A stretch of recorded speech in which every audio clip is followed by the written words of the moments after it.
Welcome to the enterprise-wide employee well-being webinar. This webinar can be used individually or as part of a group activity because there are discussion questions at the end to connect with colleagues and discuss your thoughts. Today's webinar is on processing pandemic grief with Jody Nation. Jody Nation is a licensed professional clinical counselor and works in the Mayo Clinic Rochester Employee Assistance Program. Jody assists employees with a large variety of concerns that impact well-being, including mental health, relationships, and work issues. Thank you for being here, Jody. Thanks for having me, Bridget. I want to start by sharing today's objectives on processing pandemic grief. So first of all, we want to reflect on the grief associated with the pandemic. And then I want to move into talking about coping strategies with a special focus on connectivity during this very unique COVID era. And then finally, I want to explore what it means to move forward with grief. So I want to start out by saying that loss is a part of life. We don't want to make loss the enemy or make it seem abnormal in any way, because some loss in some ways is good, meaning it's a transition. You know, think about the time you got your driver's license and you had freedom for the first time. You know, there's a loss there in terms of dependency on parents, or think of your own children and moving from, you know, daycare to school age and what that transition feels like. So loss is not just about death or finality, but it's about transition times in our life, which are very normal and part of our experience as humans. So I want to talk a little bit about losses that we've experienced over the past year and recognize that it impacts many different realms.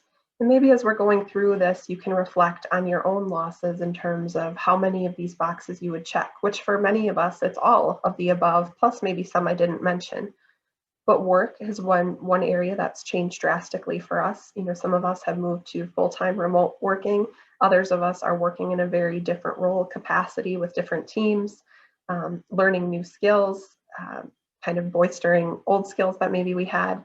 Also, home life has maybe changed in terms of our coming and going routine, having kids at home, recreation. Many of the activities that we previously relied on may not be active right now.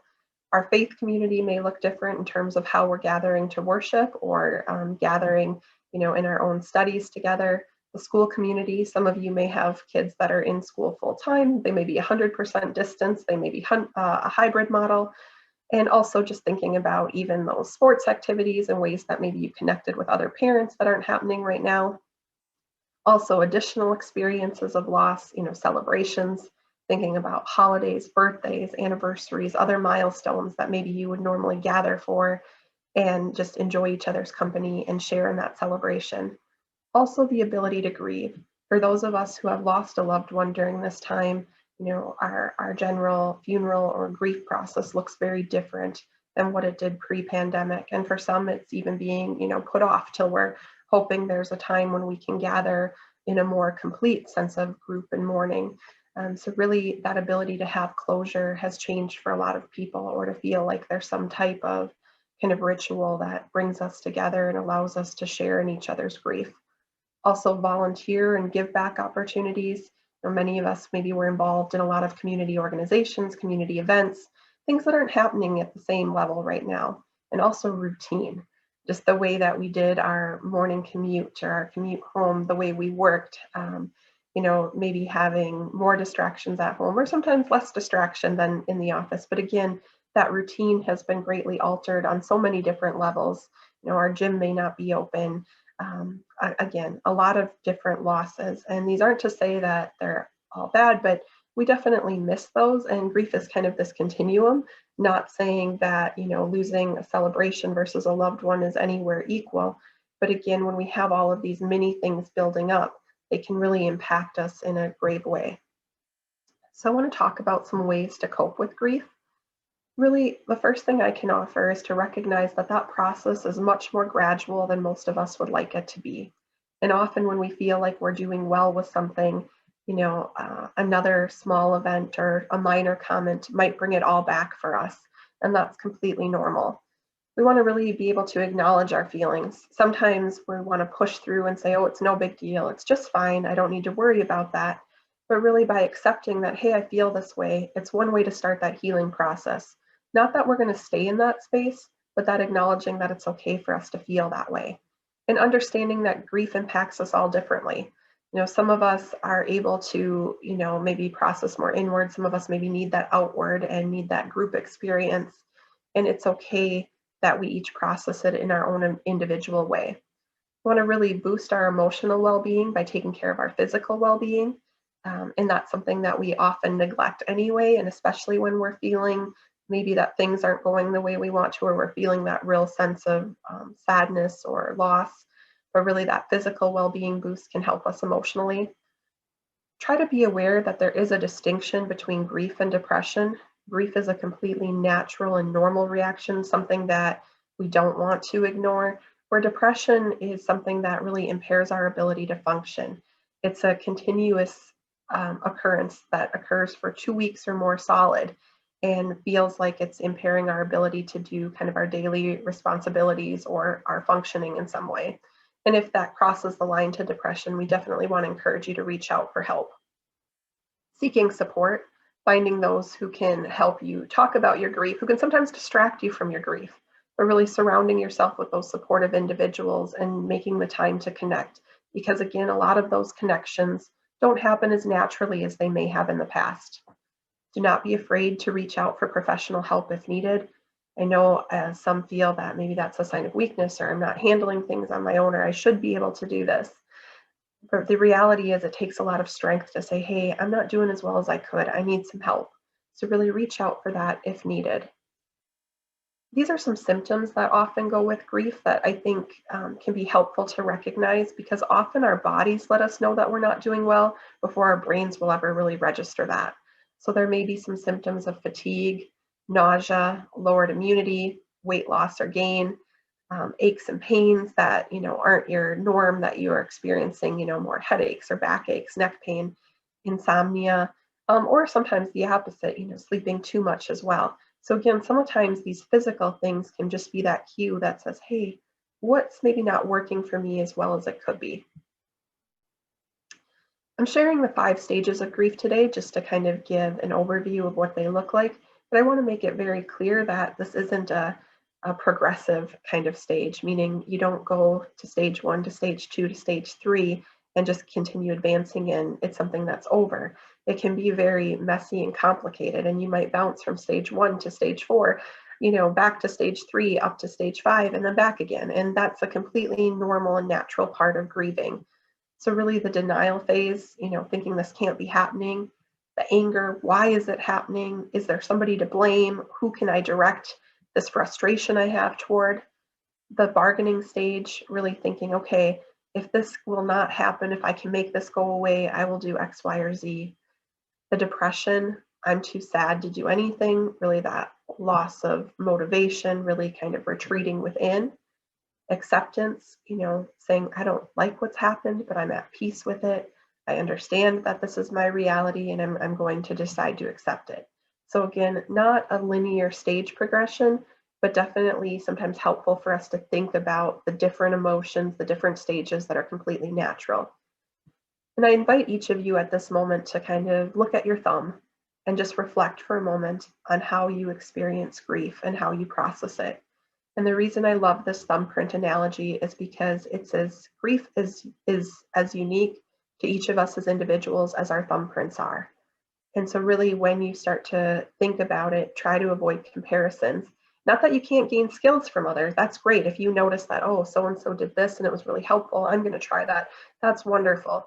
But comparing yourself and saying, oh, I should be here, or I shouldn't be in this space right now, isn't generally a helpful thing for us. So it's a very unique experience to each one of us. I like this little illustration because how we want grief to work. Again, that idea of a progressive stage, but really looking at how it actually works. It's messy, it's complicated, it circles back. And again, talking about grief on a large spectrum, grief for some of the smaller losses, but also grief for the really tragic and large losses that we really feel. And something that I've always found is, a real struggle with grief or hard for people as they experience it, is it feels like our own world stops spinning, but everybody else's keeps moving on. And this illustration kind of, I think, shows that, we're kind of stuck in a spot, whether it be a smaller grief that I can't get it out of my mind, that I can't celebrate this huge milestone with family members. And it really is disappointing to me, to a much larger and more impactful loss that someone I really loved and cared about died. And I've got this kind of hole in my life at this moment. So again, grief is not clean and clear. It's complicated, it's messy, and that's normal. But we want you to know that there is support to help you through that, and you're not alone in your experiences of grief. Connection is really key, now more so than ever. I think prior to the pandemic, I still heard people talking to me about loneliness and wanting to be more deeply connected with others, but I hear it even more now than ever before. And so really thinking about, what am I doing to connect with others, especially when my opportunities for connection are more limited or aren't the same as they used to be. So I want to share some ideas with you about connection, but really encourage you to think about, what does this look like for you right now? What creative ideas do you have? Who can kind of join you in this journey of connection? So one idea is to join online communities, really taking the time to explore interests, maybe old interests or new interests, or a combination of both, to connect with others who have similar interests, similar viewpoints, enjoy the same types of things. Remembering the power of practicing kindness. So random acts of kindness not only help you, but they help others as well. And it really spreads, right? We've all read kind of the stories about someone paying for someone's meal or coffee in a drive-through, and how it can last hundreds of orders, right? It spreads. It gives a good feeling that, gosh, someone cared enough about me, someone they didn't even know, to do something nice for me. And then also, like, I am sharing that joy, I'm spreading that. I encourage people to video chat, because seeing someone's face does matter. It can be really helpful to have that time for connection where you can see someone's reactions, where you can enjoy time with them, versus a text that you're just reading. And not that they're not all important, but that video chat can be another powerful connection tool. Find your own creativity.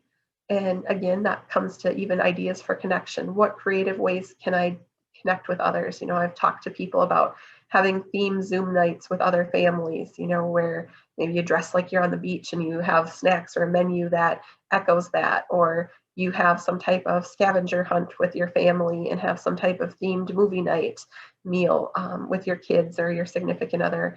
If you are finding yourself, okay, that sounds great for those who have someone they live with, but I'm alone in a pandemic, thinking about your creativity in terms of, can I do some type of craft exchange with someone where we drop things at the doorstep to brighten each other's home, or have kind of a jam session or a singing session together. Kind of the sky's the limit with creativity. And every kind of activity might not go perfectly, and that's okay. It's okay to just experiment and say, kind of, I'm breaking up this monotony. Participating in virtual events, there's platforms for, playing games with others. There's been virtual concerts, there's classes, lots of different classes, about art and about culinary skills and all kinds of things. If there's something you've been wanting to learn, it might be a great time to try that. Start daily challenges with others. Not only does this help with your own motivation, but again, it helps with connection. So if I'm doing a push-up challenge with, 3 of my coworkers, and we said, yep, I did 10 today, yep, I did 20 today, whatever it is, it helps us to stay motivated to do that. And it might not even be a challenge as much as it is sharing. Maybe we're going to find an inspirational quote that we share, or a funny video clip. Again, thinking about ways that you can connect and keep yourself motivated to do those things. Create opportunities to learn more about others through activities like adult show and tell, getting to know people differently than maybe you knew them pre-pandemic. Explore apps that encourage connection. There's all kinds of things out there. A lot of them were designed originally for long distance relationships, but can be helpful now. Like, there's an app where you put your thumb on your phone, and if the person you're connected to does that at the same time, it gives you a little like thumb kiss. Or there's technology that allows you to have lamps in separate homes, and when I turn it on in my home, it turns on in the other person's home. So lots of opportunity there to explore things that can help us feel more connected. So how do you move forward with grief? And I really like this concept of moving forward with grief versus saying getting over grief or getting through it, because it's not something that's just done. We just learn how to move forward with it differently. And grief doesn't exist in a vacuum. We don't have just this solid time to say, now I'm grieving and nothing else has to happen, right? Especially for those of you, who have work responsibilities, who have family responsibilities, who have pet responsibilities. Again, none of those things stop just because we're grieving. So really thinking about that in terms of, I have to find a way that I can allow myself to feel and go through these emotions, process them, but also continue on. Adjusting expectations of yourself can be one tool that can be really helpful in doing that. Saying, you know what, normally I would do X, Y, or Z after work. Today I'm just going to do X and that's okay. Being kind and compassionate to yourself, or to say, I really need to do something that's more restorative to myself than this laundry. I know that's important. I will get to it, but it's okay for me to pick something that's a little bit more restorative. Also look for alternative perspectives. Sometimes when we're caught in a situation, it's really hard to see that there could be other options. And so really challenging yourself to say, how else could I look at this? Or what's a more helpful way for me to look at this? And even engaging your support system in helping you do that from time to time can be helpful. And I like to share this perspective picture for that very reason. So for those of you that are looking at this on the screen, some of you may see an old woman and some of you may see a young woman. Some of you may see both very quickly, just to kind of point out to help. The young woman often, they see it as a feather in the cap and then a profile with the nose and eyelashes. With the old woman, what the young woman's chin would have been is kind of the nose, and that deep black line towards the bottom is kind of the mouth, and the bottom white, the chin. Hopefully you can see both now. But the idea is we tend to see one or the other right away, and we have to challenge ourselves to look for perspective. I've shown this picture a lot during presentations, and some people even tell me they can see a turtle. I've yet to find the turtle, but I can see a bird. I can see like a hawk or an eagle. So again, perspective. It's all about how we look at things. And that doesn't mean that one perspective is right or wrong, but sometimes it helps us to ask, what's a more helpful perspective for me in this situation? What can help me more effectively cope? And it doesn't have to be overly positive again, it just needs to be more helpful. And I love this kind of saying, I have options, even if I don't know what they are right now. And this again kind of speaks and piggybacks off of the idea of perception, meaning a lot of times when we're in the midst of a situation, especially when we're grieving or we're feeling low, it's hard to see that I have other options, but we truly do. And sometimes we have to remind ourselves, like, I might not be able to see them, but I can reach out and connect to support that can help me see them. Or I can brainstorm a lot of different ones, and a lot of those options I might throw right out the door, but some other ones might be really helpful to me and help me kind of move on from this place I'm feeling stuck at. Really, we want to set realistic expectations. So when we're thinking about what is it that our goals, or what do we want to accomplish, or how do I kind of feel that sense of balance or peace within myself, I really encourage you to look at your life as it is now.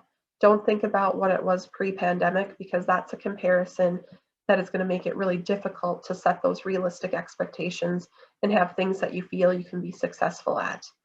Really learn to be creative with how you fit things in.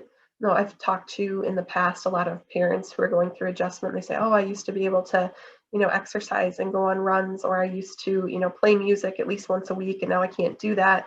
It just doesn't work. Well, I encourage you to think about, how could this work? So meaning, if you're playing your guitar and your toddlers are banging on some pots and pans, you still get some of that experience. Or, I'm going to go for a run and one of my kids is going to ride the bike. And maybe I don't go as long as I usually do, but I still got that in somewhat. Or if you're thinking about your own routine and thinking, gosh, I don't have this solid chunk of time now. I feel like things are too hectic. Okay, maybe instead of doing a half an hour at once of an activity, I need to split it into two 15-minute intervals. So again, don't be too rigid in your thinking of how things have to be or should be, but instead think, how could this work? What might I be able to do? And that really transitions nicely to this idea of not being afraid to try experiments, meaning it doesn't necessarily have to work the first time. That doesn't mean you failed. You just said, okay, I learned something. I learned that the idea of me getting up earlier to exercise isn't what works for me. Okay, what could I do different instead? What might help me to make this work? And not being afraid to say, I'm going to try something new for a week or 2 weeks. And if I don't like it, that's okay. Then I'm going to look for a different hobby or interest. But at least I kind of explored that and I know it's not for me. Maybe you love it and you need to find ways that, okay, now I need to figure out how I can have more of this in my life.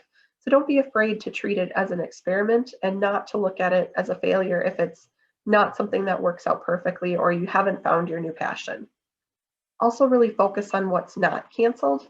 We have a tendency to look at all of the things we can't do versus the things we can do. So really thinking about, what I can't safely get together with people in their home the way I did before, but maybe I'm going to take a nice day and we're going to go outdoor sledding or we're going to go snowshoeing. We're going to do something different. So again, focus on the things that aren't canceled in terms of connection and opportunities for activities, and maybe they're individual activities versus group activities or activities in your home. But the idea that not everything is canceled. Also, there isn't any pressure. I know I've talked a lot already about exploring new things and trying different activities. That might not be for you, and that's okay. You don't have to come out of this pandemic with a new skill or a new hobby or new passion or a super clean or organized house. If you want to do any of those things, that's great. But really focus on what makes sense for me. How do I feel most balanced? Where's my peace? And really work to obtain and then maintain that. If you have any of these kind of signs or a combination of these symptoms, I really encourage you to think about seeking additional support. So if you find that I'm not managing my emotions the way that I normally would, maybe I'm crying easier, I'm losing my temper, I'm snapping at people for things I normally wouldn't, really taking a look at, okay, what's the root cause of that? What's driving that? If you find that there's a change in appetite one way or another, disrupted sleep patterns, or difficulty with motivation to do kind of everyday tasks, thoughts of self-harm, or somatic symptoms, again, kind of our body telling our brain that there's something wrong, increased substance use. And now I'm not talking necessarily about abuse, but if you look at my own pattern has changed. Maybe I used to only, drink once a month or once a week. And now I find that it's more days than not, even if it's only one at a time kind of thing. If there's something that is not right to you, that feels out of the norm, it's a good time to consider reaching out. Or other addictive behaviors like gambling or shopping kind of things. Again, any of these things that you feel kind of come together in a combination that make you feel like, gosh, I'm just not myself. And maybe I need a reset, whether you would do that individually with your own support or with professional support. Just encourage you to be aware and do some self-reflection on that. So now you may be wondering, why on earth is she showing me a picture of a lobster? I like to kind of wrap this up by sharing a little bit more of a hopeful message. Definitely I want you to take the time to process any grief that you're feeling and to hopefully learn how to move forward with that more effectively. But some of these things are not always a negative. So I want to ask you a strange question. I'm going to say, how does a lobster grow? And you may be thinking, I have no idea, or I know, but what does this have to do with this talk? Lobsters grow because they're uncomfortable, because their soft little bodies push against their hard shell and there's no more room. So in order to grow, they have to get really uncomfortable. And for some of us, when we think about the events in our life that have maybe caused the most growth for us, it's been the ones that have been the most uncomfortable. So sometimes stressful situations really signal our times of growth. And if you want to watch a little video on this, I got this from a YouTube video on Rabbi Chorsky, and it just really spoke to me. And if you're interested in learning more about pandemic growth after you're done kind of processing that pandemic grief, there's also another opportunity from our well-being team to watch a webinar on that. So I encourage you to kind of leave thinking about how am I growing through this grief? I want to share some resources so that you know how to reach out for support if needed. The Employee Assistance Program, which is where I'm a counselor at. You can connect with us via phone, or the website is there. The Enterprise EAP as well. Also sharing just some additional resources, because I know sometimes you need someone to connect with in the moment. The Minnesota Warmline is a nice resource for that. NAMI has some nice resources for that. If you're feeling scared about your safety, the National Suicide Prevention Lifeline is another great resource. Just want to keep those in mind. And now I'm going to turn it back over to Bridget to share a little bit more about how this can be used in a group setting. Thank you, Jody. Yes, if you would like to discuss this webinar with colleagues, here are a few questions that you can discuss together. What content was most helpful to you from the webinar? What tips or skills have been most helpful for you to process grief? What are the benefits of setting realistic expectations? What ideas do you have to foster connection with colleagues, family, and friends? Thank you so much for watching today's webinar on processing pandemic grief.